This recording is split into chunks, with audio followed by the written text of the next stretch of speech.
अघोरी ने देवराहा बाबा के शिष्य से कहा, ऐ हरामी, इधर आ। शिववचन सिंह अघोरी के पास गए। कफन लपेटे और शरीर पर भभूत रमाया हुआ वह अघोरी विभत्स लग रहा था। उसने देवराहा बाबा के वृंदावन आश्रम में आतंक मचाने का जैसे प्रण ठान लिया हो। शिववचन सिंह को गाली बकता हुआ और उनके दिए हुए 10 किलो से भी अधिक के प्रसाद को मिनटों में भक्षण करता हुआ वह अघोरी अपने प्रचंड रूप में सबको परेशान करने लगा। और फिर जब पानी सर के ऊपर से गुजरने लगा तो देवराहा बाबा बाहर निकले। उसके बाद अघोरी के साथ क्या हुआ और देवराहा बाबा की शक्ति क्या थी, यह आपको इस कहानी में जानने को मिलेगा। साथ ही साथ श्री मोतीलाल नेहरू और डॉक्टर राजेंद्र प्रसाद जी से लेकर श्री राजीव गांधी और श्री वीपी सिंह तक को अपने आशीर्वाद से अभिभूत करने वाले देवराहा बाबा की पूरी कहानी क्या है, जिन्हें कि लिब्रहान आयोग द्वारा बाबरी विध्वंस का मुख्य साजिशकर्ता बता दिया गया था, यह सब आपको इस जीवन कथा में जानने को मिलेगा। इस देश के प्रथम राष्ट्रपति डॉक्टर राजेंद्र प्रसाद जी 1954 में कुंभ मेले में जाकर सार्वजनिक रूप से बैठकर उन्होंने देवराहा बाबा की पूजा की थी, अर्चना की थी। साथ में कौन थे? पूर्व प्रधानमंत्री स्वर्गीय लाल बहादुर शास्त्री, उत्तर प्रदेश के तत्कालीन राज्य के.एम. मुंशी और मुख्यमंत्री रहे डॉक्टर संपूर्णानंद एवं चंद्रभान गुप्त भी उपस्थित थे। 1948 में राजर्षि पुरुषोत्तम दास टंडन भी उनके दर्शन करने के लिए वहां गए थे और टंडन जी का कमेंट उनके बारे में क्या था उसका मैं समयाभाव कारण उल्लेख नहीं करूंगा। 1911 में किंग जॉर्ज पंचम देवराहा बाबा का दर्शन करने गए थे। सब हमारे देश की प्रधानमंत्री रही श्रीमती इंदिरा गांधी जी भी कई बार देवराहा बाबा का दर्शन करने गई और 77 में पराजित होने के बाद भी उनका दर्शन करने गई। और हमारे पूर्व प्रधानमंत्री स्वर्गीय राजीव गांधी जी भी 6 नवंबर 89 को चुनाव से पूर्व पूज्य देवराहा बाबा का दर्शन करने गए। उनके साथ नारायण दत्त जी तिवारी और उस समय के गृह मंत्री बूटा सिंह जी भी थे। 40 मिनट तक स्वर्गीय राजीव गांधी जी की देवराहा बाबा से बात हुई थी। तो आप इस वीडियो को अधिक से अधिक शेयर करते हुए इसे लाइक कीजिए और हमारे चैनल को सब्सक्राइब कीजिए। और मैं आपको देवराहा बाबा जी की रोचक कहानी से रूबरू कराता हूँ। अब आइए आरंभ करते हैं। देवराहा बाबा के प्रारंभिक जीवन के बारे में कोई भी प्रामाणिक साक्ष्य उपलब्ध नहीं है। ऐसा माना जाता है कि उन्होंने अपने जीवन के अधिक से अधिक वर्ष हिमालय पर तपस्या करते हुए बिताए और फिर जब उन्हें सिद्धियां प्राप्त हो गईं, तो उन्हें लगा कि जनता के बीच में जाकर उनकी समस्याओं का समाधान करना चाहिए। और इसीलिए बाबा हिमालय से चलते हुए देवरिया के जंगलों में आकर साधना में रत हो गए। बाबा को जल सिद्धि प्राप्त थी। वे जल में घंटों तक समाधि लगा सकते थे। कहते हैं कि उन दिनों देवरिया जिला गोरखपुर में पड़ता था और वहां पर भयंकर अकाल पड़ा हुआ था। सूखे और अकाल के कारण पूरे जनपद में त्राही त्राही मची हुई थी। बाबा उस समय देवरिया में ही सरयू नदी के तट पर मईल गांव के पास वाले जंगल में समाधि में रत रहते थे और वहीं तपस्या करते थे। एक दिन मईल गांव के लोग सरयू के किनारे सुबह सुबह ही आकर भगवान की प्रार्थना करने लगे कि उन्हें वर्षा दे दिया जाए, उन्हें अकाल से मुक्ति दी जाए। वे लोग सुबह से ही वहीं जुट गए थे और दोपहर होने को आ गई थी। तभी उन्होंने एक आश्चर्यचकित करने वाली घटना देखी। सरयू के जल से दोपहर को एक सन्यासी प्रकट हो रहा है। चूंकि वहां पर भारी भीड़ थे और सुबह से ही वे लोग वहां थे, लेकिन किसी ने भी बाबा को जल के अंदर जाते नहीं देखा था। शायद बाबा ने ब्रह्म मुहूर्त में ही जल में समाधि लगा ली हो। कोई भी सामान्य मनुष्य कितना भी प्रशिक्षण ले वह जल के अंदर कुछ मिनटों से अधिक नहीं रह सकता है। वहीं पर बाबा घंटों तक जल में थे। जैसे ही वे बाहर निकले तो उन्हें देखकर लोगों में भय का संचार हुआ, क्योंकि जब भी लोग कोई चमत्कार देखते हैं तो सबसे पहले उनके मन में भय ही आता है। लंबे समय तक तपस्या करने के कारण बाबा के बाल और दाढ़ी बहुत बढ़ गए थे। ऐसे में नदी से निकलते हुए एक अद्भुत वेशधारी जटाधारी तपस्वी महापुरुष को देखकर, उनके उन्नत ललाट और मुखमंडल पर देदीप्यमान तेज को देखकर, उनकी आंखों में सम्मोहन को देखकर वहां पर उपस्थित लोग अपने आप को रोक नहीं सके और उस तपस्वी के सामने साष्टांग लेट गए। यह सूचना पूरे गांव में फैल गई। देखते देखते गांव के समस्त नर नारी दौड़ कर आ गए। कुछ ही देर में वहां एक विशाल जन समुदाय इकट्ठा हो गया। चूंकि बाबा सरयू के जल से प्रकट हुए थे, इसीलिए लोगों ने उनका पहला नाम दिया जलेसर महाराज। जलेसर महाराज के जयघोष से पूरा वहां का आकाश गूंज उठा। बाबा ने जैसे ही लोगों को उनके सामने साष्टांग दंडवत करते हुए देखा तो उन्होंने कहा कि आप लोग अपने अपने घर जाइए, शीघ्र ही वर्षा होगी। और वे लोग बाबा का गुणगान करते हुए अपने घरों की तरफ लौट पड़े। शाम होते ही पूरा आकाश बादलों से भर गया और देखते देखते मूसलाधार वर्षा होने लगी।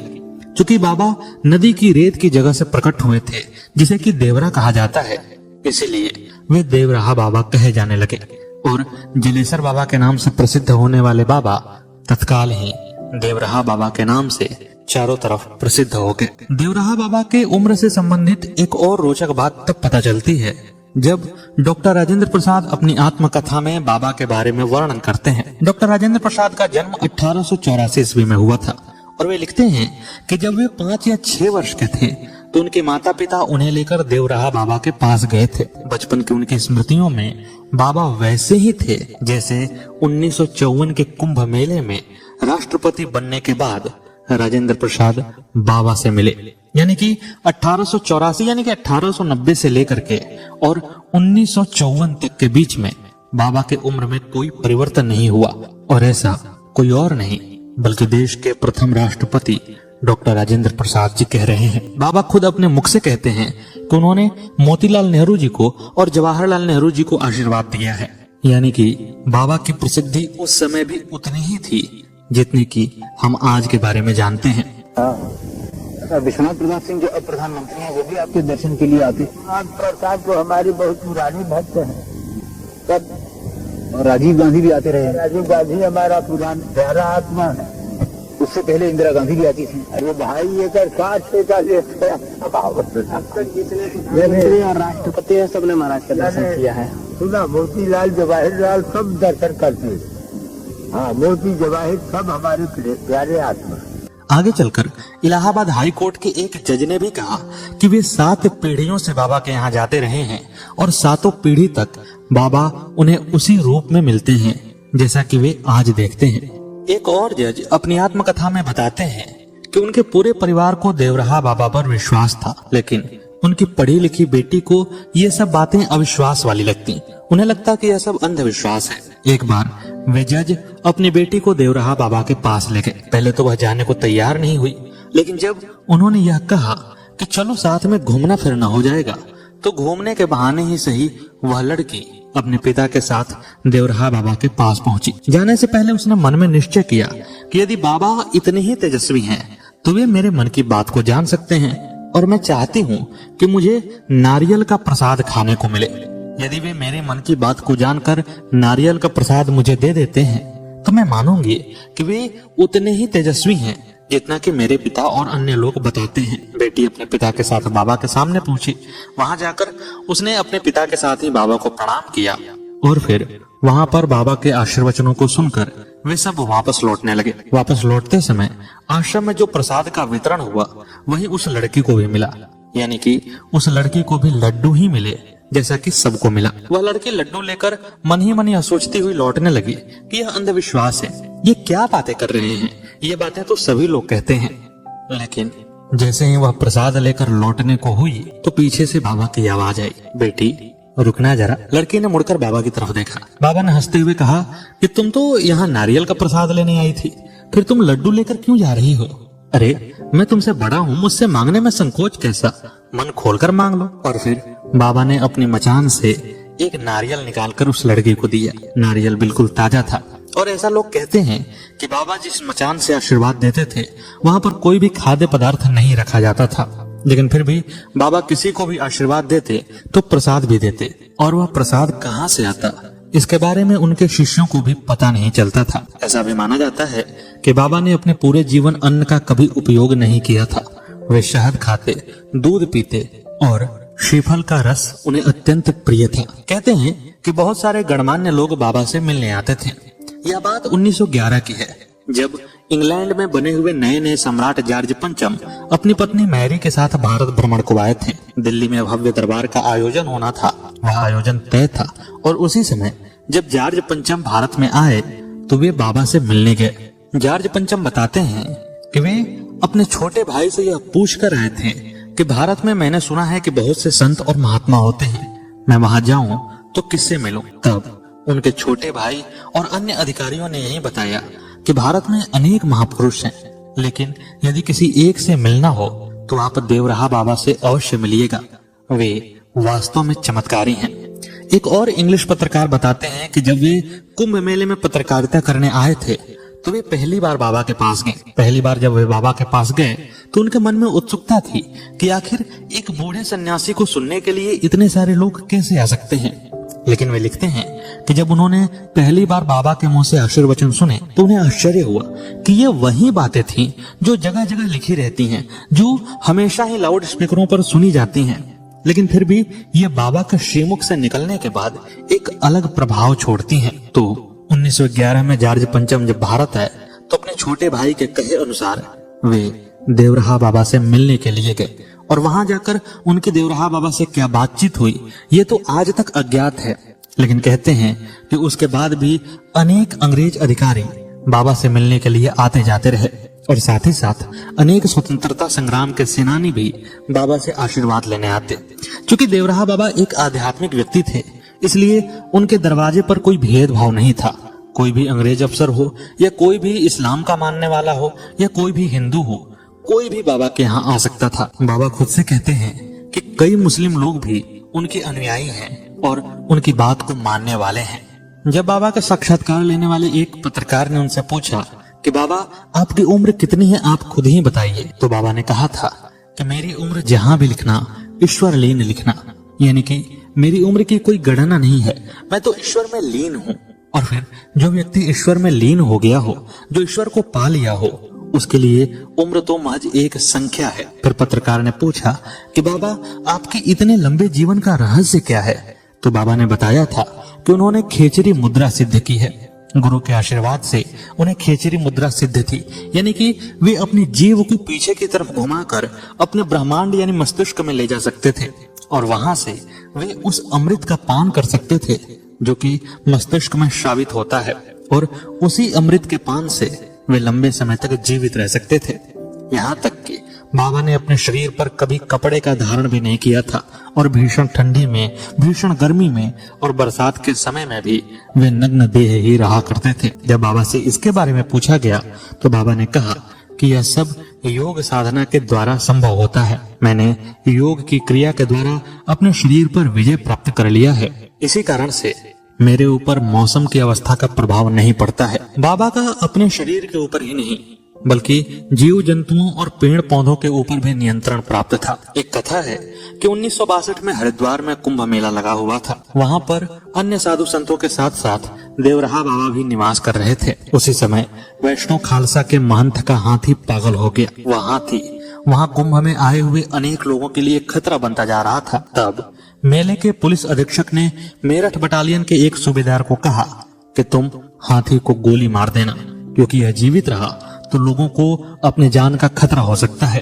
अब बटालियन का जो सूबेदार था उसे चिंता हो गई, क्योंकि हाथी को हिंदू धर्म में एक पवित्र जानवर माना जाता है और कुंभ जैसे पावन मेले के बीच एक हाथी की हत्या करना उसके लिए यह किसी भी तरह से गंवारा नहीं हो रहा था। लेकिन नौकरी का सवाल था और साथ ही हाकिम की आज्ञा थी।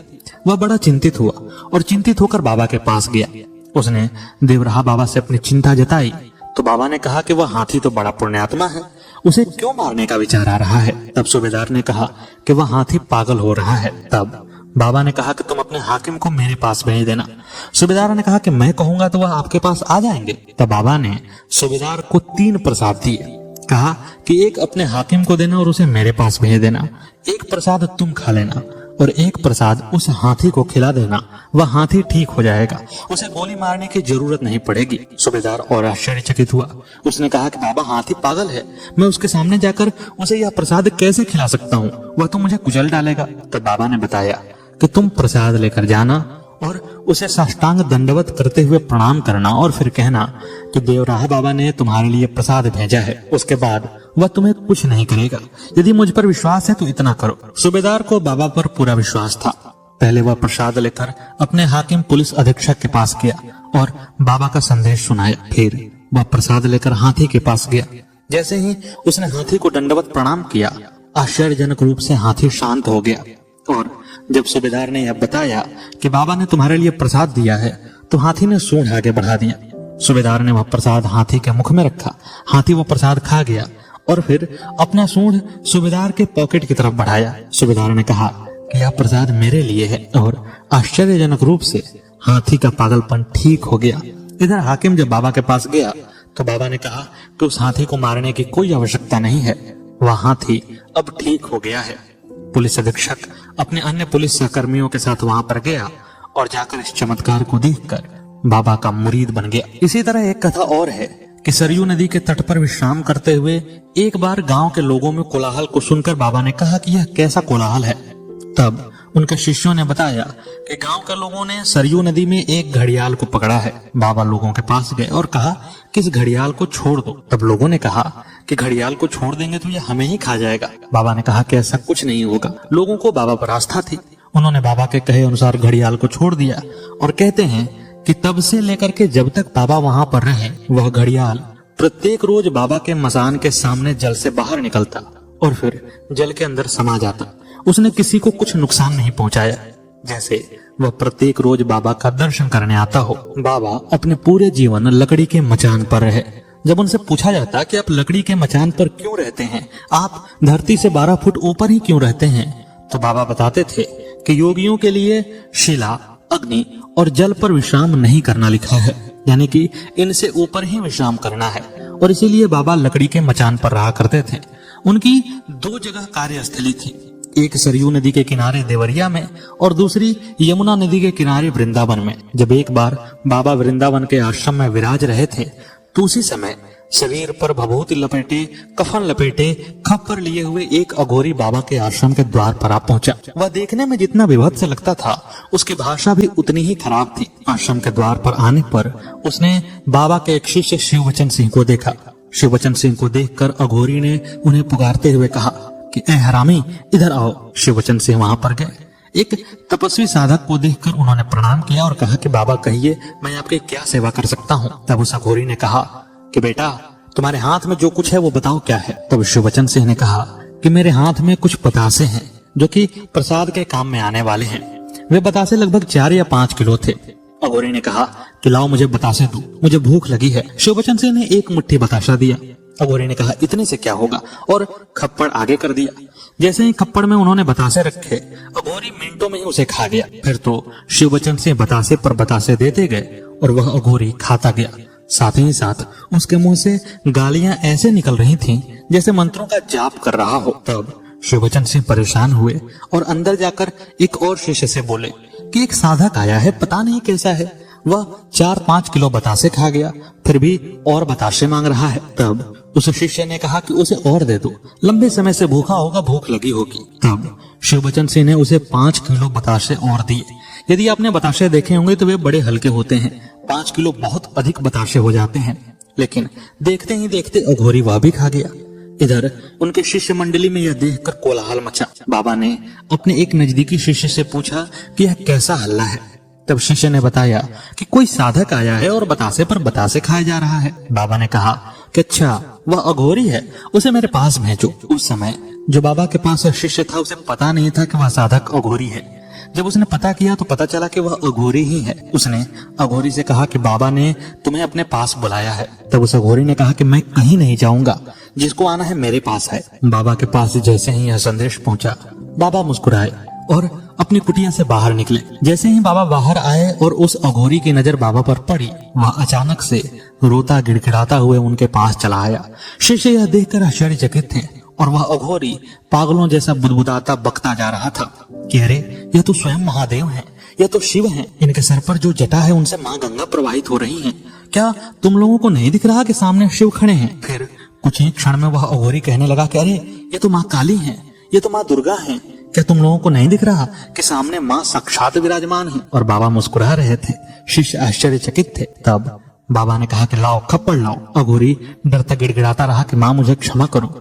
बाबा ने कहा कि तुम्हें सिद्धियां इसीलिए दी गई हैं कि तुम लोगों को परेशान करो। तुम्हें तो सिद्धियां इसलिए दी गई हैं कि तुम लोगों के दुख को दूर करो, और तुम यहाँ लोगों को परेशान कर रहे हो। फिर उन्होंने अपने एक शिष्य से कहा कि इसके खप्पड़ में तुम कुछ बताशे डालो, 5 बताशे डाल दो। और 5 बताशों में ही उसका खप्पड़ भर गया, उसका पेट भर गया। वह आगे खा ही नहीं सका और बाबा के चरणों में गिरकर उनका आशीर्वाद लेकर वहां से चला गया। बाबा ने भी अपने शिष्यों से कहा कि इसकी खातिरदारी करो, इसे खिलाओ पिलाओ और भेज दो। बाबा को केवल साधु संत, अघोरी और आम जनता ही नहीं, बल्कि बड़े बड़े राजनेता भी पसंद किया करते थे। वे बाबा से आशीर्वाद लेने आते। कहते हैं कि इंदिरा गांधी के प्रधानमंत्री बनने के बाद कांग्रेस में फूट मच गई थी। एक बार 1969 में कांग्रेस टूटी और मोरारजी देसाई के साथ कामराज ने मिलकर एक अलग पार्टी बनाई। उसके बाद भी इंदिरा गांधी सरकार में बनी रही। फिर 1975 में इमरजेंसी लगी और लोग उनसे नाराज हो गए। इसी दौरान केसी पंत, जो कि आगे चलकर भारत के रक्षा मंत्री भी बने, वे बाबा देवराहा से मिलने के लिए आए। वहां पर मिलने के बाद उन्होंने बाबा से बातचीत की तो बातों ही बातों में बाबा ने कहा कि आप जाकर इंदिरा गांधी जी से कहना कि बाबा उनसे मिलना चाहते हैं। केसी पंत इंदिरा गांधी के पास गए, लेकिन उस समय इंदिरा गांधी आपातकाल में इतने व्यस्त थीं कि उन्हें बाबा से मिलने की फुर्सत नहीं थी। वे केसी पंत की बात को सुनकर भी चुप रहीं और उन्होंने बाबा से नहीं मिला। उसके बाद 1977 का चुनाव हुआ और इंदिरा गांधी की हार हो गई। इंदिरा गांधी की हार होने के बाद कांग्रेस में भी दरार आई और इंदिरा गांधी ने एक नए कांग्रेस की स्थापना की। उस समय उनकी स्थिति बड़ी दयनीय थी। लोग नाराज चल रहे थे। आपातकाल उनके ऊपर वज्र की तरह गिर रहा था और उनके पुत्र संजय गांधी पर इस तरह के आरोप लग रहे थे कि आपातकाल में वे ही मुख्य भूमिका में थे। इसी दौरान इंदिरा गांधी बाबा के पास गईं। वे हारी और परास्त नेता थी, लेकिन बाबा ने उन्हें अपने हाथ से आशीर्वाद दिया। कहते हैं कि बाबा बड़े बड़े राजनेताओं को, बड़े बड़े लोगों को भी या आम लोगों को भी अपने पैर से आशीर्वाद देते थे। जब एक बार उनसे पूछा भी गया कि आप पैर से ही आशीर्वाद क्यों देते हैं, तो बाबा ने कहा कि कोई बड़ी बात नहीं है, ऐसा कोई गूढ़ रहस्य नहीं है, बस इतनी सी बात है कि पैर में ही सभी धाम निवास करते हैं। सन्यासियों के पैर ही छूने चाहिए और इसीलिए मैं पैर से आशीर्वाद देता हूँ। लेकिन जब हारी हुई इंदिरा गांधी उनके पास गईं, तो बाबा ने पैर से नहीं बल्कि हाथ के पंजे से उन्हें आशीर्वाद दिया और इंदिरा गांधी ने इस बात को संकेत की तरह समझा और अपनी जो नई पार्टी थी उसका चुनाव चिन्ह उन्होंने हाथ का पंजा रखा। फिर 1980 में चुनाव हुए और आश्चर्यजनक रूप से इंदिरा गांधी, जो कि 2 से 3 साल पहले ही इतनी बुरी तरह हार चुकी थी और जनता जिन्हें इमरजेंसी के लिए विलेन घोषित कर चुकी थी, वह फिर से पूर्ण बहुमत के साथ सरकार में आ गई। इस चमत्कार के बाद इंदिरा गांधी का विश्वास तो बाबा पर बढ़ा ही साथ राजीव गांधी भी बाबा पर विश्वास करने लगे थे। कहते हैं कि 26 जुलाई 1982 को बेंगलुरु में कुली फिल्म की शूटिंग के दौरान अमिताभ बच्चन बुरी तरह घायल हो गए। उन्हें अस्पताल ले जाया गया। कोई उनकी जान के लिए हवन करने लगा तो कोई दरगाह पर चादर चढ़ाने लगा और डॉक्टरों को कोई सूरत नजर नहीं आ रही थी कि वे ठीक हो सकें। डॉक्टरों ने अपने हाथ खड़े कर दिए थे। उस दौर में गांधी और बच्चन परिवार की दोस्ती की मिसाल दी जाती थी। राजीव गांधी और अमिताभ की दोस्ती भी सुर्खियां बनाती जा रही थी। जिस वक्त अमिताभ बच्चन को चोट लगी, इंदिरा गांधी और राजीव अमेरिका की यात्रा पर गए थे। राजीव गांधी अपनी यात्रा बीच में ही छोड़कर फौरन भारत लौट आए। इंदिरा गांधी भी जैसे ही लौटी तो वह सीधे हवाई अड्डे से मुंबई के ब्रिच कैंडी हॉस्पिटल गईं और अमिताभ को देखकर फफक फफक कर रोने लगीं। माखनलाल फोतेदार अपनी किताब the Chinar leaves a political memoir में लिखते हैं कि इंदिरा गांधी ने विदेश से लौटते ही मुझसे कहा, पंडित हरसुख को अस्पताल भेजो और अमिताभ की सेहत के लिए पूजा शुरू करा दो। फोतेदार आगे लिखते हैं कि इससे अगले ही दिन इंदिरा गांधी ने एक सफेद कपड़े में लिपटा हुआ प्रसाद और पूजा की कुछ सामग्री मुझे दी और कहा कि इसे फौरन अमिताभ तक अस्पताल में पहुंचवा दो। कहा गया कि उस प्रसाद को इंदिरा गांधी ने देवराहा बाबा से बनवाया था और बाबा ने उसे अमिताभ के तकिए के नीचे रखने को कहा था। अगले 10 दिन वह प्रसाद अमिताभ बच्चन के तकिए के नीचे रखा रहा और पंडित हरसुख पूजा करते रहे। 11वें दिन चमत्कार हुआ और अमिताभ बच्चन की तबीयत अचानक से सुधरने लगी थी। देवराहा बाबा के अनुयायियों में उत्तर प्रदेश के विधायक और चर्चित नेता राजा भैया का नाम भी शुमार है। उनका नाम भी देवराहा बाबा ने ही रखा है। एक इंटरव्यू में राजा भैया कहते हैं कि मेरा और मेरे परिवार की देवराहा बाबा में गहरी आस्था है। जब मैं अपने पिता के साथ उनसे मिलने जाया करता था तो वह मुझे राजा कहकर ही बुलाया करते थे और इसी कारण मेरा नाम राजा पड़ गया। मेरा नामकरण उन्होंने ही किया। अब भी जब मैं घर से निकलता हूँ तो उनका आशीर्वाद जरूर लेकर जाता हूँ। जैसा कि हमने पहले बताया, बाबा को खेचरी मुद्रा सिद्ध थी। वे कहीं भी आसानी से आ जा सकते थे, यहाँ तक कि आकाश मार्ग और जल मार्ग से भी गमन करने की उनमें शक्ति थी। कहते हैं कि किसी ने भी उन्हें गाड़ी पर बैठते नहीं देखा, लेकिन फिर भी अनेक सत्संगों में, हर एक कुंभ में वे समय से पहुंच जाते थे। 1954 के कुंभ में भी, जबकि बहुत सारे लोग उनकी अगवानी के लिए तत्पर थे, पूरा देश इकट्ठा था वहां पर, डॉक्टर राजेंद्र प्रसाद उनकी अगवानी में फूल लेकर खड़े थे। तब बाबा बिना किसी के देखे हुए अचानक ही अपने मंच पर प्रकट हुए थे। वहां पर श्री लाल कृष्ण आडवाणी और डॉक्टर राजेंद्र प्रसाद जी के साथ साथ बहुत सारे राजनेता और बहुत सारी मीडिया उपस्थित थी, लेकिन किसी ने बाबा को कहीं से आते देखा ही नहीं था। एक और किस्सा है कि एक बार वे सरयू के अपने आश्रम से निकल करके वृंदावन के आश्रम में जा रहे थे। उनके साथ एक शिष्य भी था। चलते चलते शिष्य थक गया तो बाबा से बोला कि बाबा अब हमें थोड़ा विश्राम करना चाहिए। बाबा विश्राम करने लगे। उसके बाद थोड़ी देर विश्राम करके जब चलने को हुए तो शिष्य ने कहा कि मेरी थकान अधिक है, यदि आपकी आज्ञा हो तो मैं किसी गाड़ी से वहां तक चला जाऊं। बाबा ने कहा कि शौक से जाओ। और फिर वह शिष्य एक गाड़ी में बैठ करके वृंदावन के लिए प्रस्थान कर गया। वृंदावन की सीमा पर जाकर जैसे ही वह गाड़ी से उतरा तो वहां बाबा पहले से ही उपस्थित थे। बाबा ने कहा कि अभी तुम्हारी थकान उतरी या अभी और विश्राम करना है। तब वह शिष्य बाबा के चरणों में दंडवत हो गया और बोला, महाप्रभु आपका आशीर्वाद मेरे साथ है, मैं आपकी हर आज्ञा मानने को तैयार हूँ।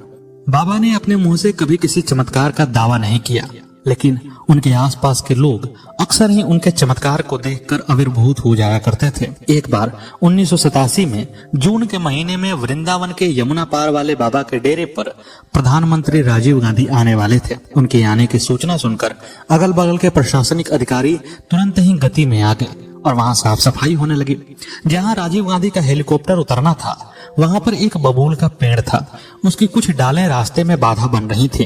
अधिकारियों ने उस बबूल के पेड़ की डाल को काटने का निर्णय लिया। यह बात देवराहा बाबा को पता चल गई। उन्होंने अधिकारियों को बुलाया और कहा कि वह डाल नहीं कटेगी। वह डाल ही क्या, कोई भी पेड़ नहीं कटेगा, किसी भी पेड़ की डाली नहीं काटी जाएगी।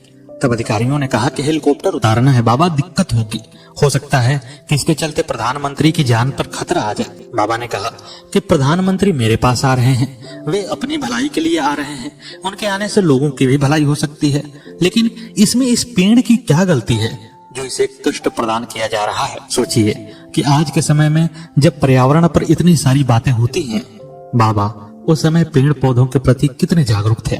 उन्होंने कहा कि यह पेड़ मेरा मित्र है, मुझसे बात करता है, भला इसके दुख को मैं कैसे देख सकता हूँ। यानी कि बाबा पेड़ पौधों को भी हमारे ही समान जीवंत मानते हुए उनकी अनुभूतियों की कदर किया करते थे। अधिकारियों ने कहा कि बाबा फिर हम क्या करें, प्रधानमंत्री को आना है। तो बाबा ने कहा कि कोई दुविधा नहीं है, जाओ, प्रधानमंत्री का कार्यक्रम टल जाएगा।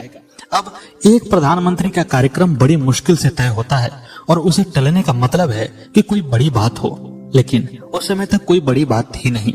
आश्चर्यजनक रूप से जैसे ही बाबा ने कहा वैसे ही शाम होते होते अधिकारियों को खबर मिली कि प्रधानमंत्री वहां पर नहीं आ रहे हैं। हालांकि बाद में 1988 के चुनाव से पहले राजीव गांधी ने बाबा से मुलाकात की थी और राम मंदिर के शिलान्यास से पहले भी उन्होंने बाबा से मुलाकात करके लगभग 40 मिनट तक बात की। हमारी बातों से आपको लग रहा होगा कि बाबा केवल कांग्रेस के लोगों को ही आशीर्वाद देते थे, लेकिन ऐसा कुछ नहीं था। बाबा के शिष्यों में अटल बिहारी वाजपेयी, मुलायम सिंह यादव, लालू सिंह यादव और अन्य बड़े बड़े राजनेता भी शामिल थे। बाबा के यहाँ किसी को किसी प्रकार की रोक टोक नहीं थी, सभी आते जाते रहते थे। यहाँ तक कि बाबा ने खुद कहा था कि विश्व हिंदू परिषद उनके सुझावों पर चलता है और 1979 में प्रयागराज महाकुंभ में विश्व हिंदू परिषद के मंच से बाबा ने कहा था कि गौ हत्या पर प्रतिबंध करना ही चाहिए, गौ हत्या का कलंक मिटाना आवश्यक है। और फिर देवराहा बाबा ने राम मंदिर आंदोलन का भी समर्थन किया था। साल 1979 में जब प्रयाग महाकुंभ में राम मंदिर आंदोलन की रूपरेखा बनने लगी तो देवराहा बाबा ने कहा कि विश्व हिंदू परिषद मेरी आत्मा है और राम मंदिर आंदोलन मेरी सहमति से चल रहा है। इसके अलावा और कई मौकों पर वह मंदिर निर्माण की बात करते रहे। साथ ही साथ गौ हत्या पर प्रतिबंध लगाने की बात भी उन्होंने बड़ी ही मजबूती के साथ रखी थी। यहाँ तक कि जब राम मंदिर का निर्माण पूरा हुआ और उसमें प्राण प्रतिष्ठा के समय जो मेहमानों को न्योता भेजा गया, उस न्योते पर देवराहा बाबा की तस्वीर ही छपी थी और बकायदे मंदिर आंदोलन में उनके योगदान का जिक्र भी था। परंतु एक दुर्भाग्य भी घटित हुआ। जब 1992 में बाबरी विध्वंस हुआ तो उसकी जांच के लिए लिब्रहान आयोग का गठन किया गया। लिब्रहान आयोग ने अपनी जांच 2009 में पूरी की और अपने रिपोर्ट में उन्होंने अन्य आरोपियों के साथ साथ बाबा को मुख्य आरोपी बनाया था, जिसके कारण लोगों में नाराजगी और गुस्सा भी रहा, क्योंकि बाबा तो 1990 में ही ब्रह्मलीन हो गए थे। कहा जाता है कि इलाहाबाद हाई कोर्ट के एक जज ने दावा किया था कि उनके परिवार के 7 पीढ़ियों ने देवराहा बाबा को देखा है। उनके अनुसार देवराहा बाबा ने अपनी देह त्यागने के 5 साल पहले ही मृत्यु का समय बता दिया था।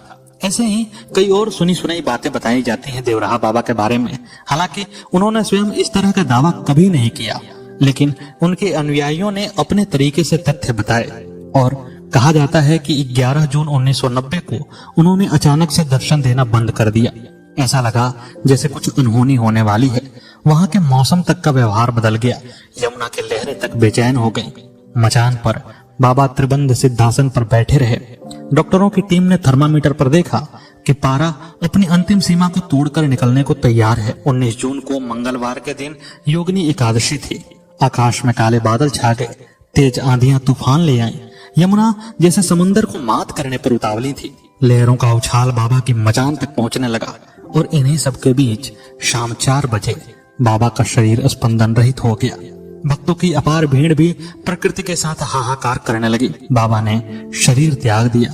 अपने अंतिम दिन उन्होंने मथुरा में रहकर पवित्र यमुना तट पर बिताए, जहां पर भगवान श्री कृष्ण का बचपन बीता है। और 21 जून 1990 को उन्हें जल समाधि दी गई। और क्या आश्चर्यजनक बात है कि 21 जून को ही पूरा विश्व भारतीय योग दिवस मनाता है। तो मित्रों, यह थी देवराहा बाबा के विस्तृत जीवन की कुछ छोटी सी झलकियां। उम्मीद है कि आपको हमारी प्रस्तुति पसंद आई होगी। कैसी लगी हमारी प्रस्तुति कमेंट बॉक्स में अवश्य बताइएगा। मिलते हैं अगले वीडियो में अगली प्रस्तुति के साथ। तब तक के लिए नमस्कार।